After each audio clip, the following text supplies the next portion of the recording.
पापा, पढ़ने दो ना अभी 2 साल। एक बार शादी हो गई तो घर की जिम्मेदारी और पढ़ाई साथ साथ नहीं हो पाएगी मेरे से। माँ को देखा है बचपन से, कभी कोई गांव से आ रहा है, कभी माँ गांव जा रही है, सब कुछ संभालने। कभी हमारी पढ़ाई को लेकर घंटों हमारे साथ बैठी रहती। पापा, पहले माँ लोग ठोक ठोक कर अपनी बेटी को सुपर वुमेन बना देती थी। नारी शक्ति जिंदाबाद के नारे लगाकर उन्हें जबरदस्ती शक्ति की प्रदर्शनी बना दिया जाता।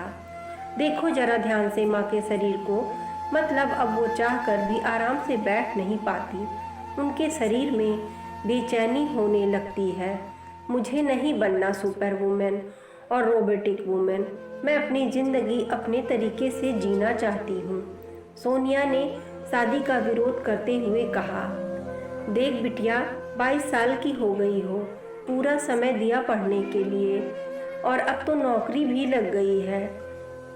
मेरी शादी तो 19 साल में ही कर दी गई थी। लड़के वाले भी आगे पढ़ने के लिए तैयार हैं, लेकिन तुम आजकल की लड़कियों को हर बात का विरोध करना ज़रूरी है। अगर ज़िंदगी भर थोड़ा और थोड़ा करते रहोगे तो इच्छाओं को तो कोई अंत ही नहीं है। हम एक समाज में रहते हैं और सामाजिक प्राणी होने के नाते सामाजिक कार्यप्रणाली को मानना हमारा धर्म है। नारे हम नहीं तुम लोग लगाते हो। जीने दो, जीने दो, हमें अभी और जीने दो। माँ ने हंसते हुए कहा। मम्मी पापा की खुशी और रोज की दिनचर्या बन जाने के कारण सोनिया ने शादी के लिए हाँ कर दी। शादी के बाद सोनिया के ससुराल में सास ससुर के साथ 2 ननद और एक जेठ जेठानी भी थे।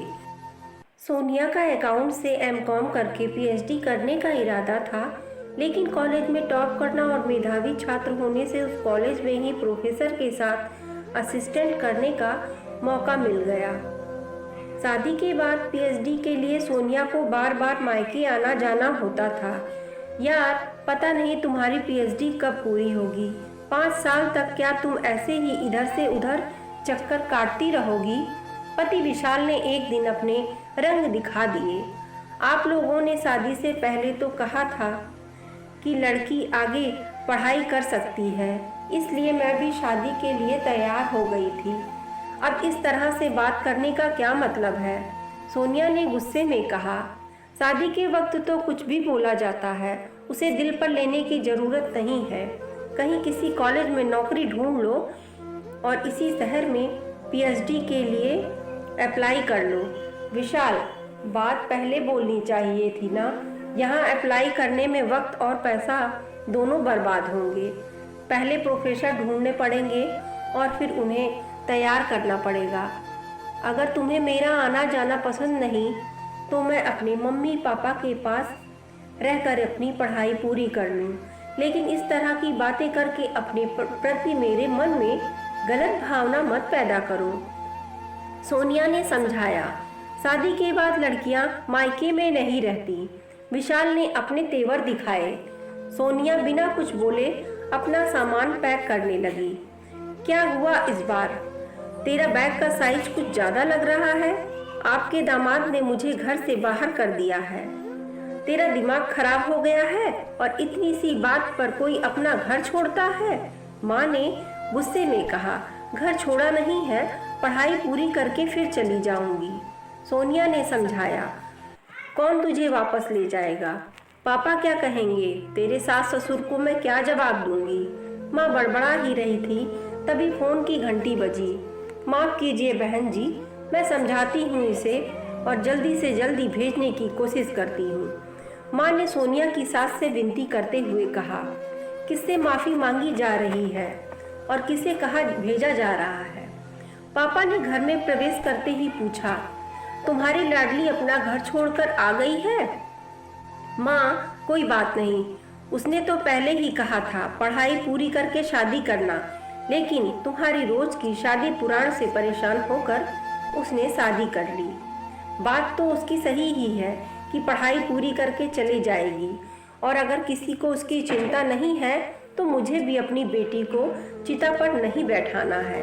कल को बेटे के लिए बहू लाओगी तो क्या बेटे को ऐसे सिखाओगी या उसे अपनी पत्नी का साथ देने के लिए कहोगी?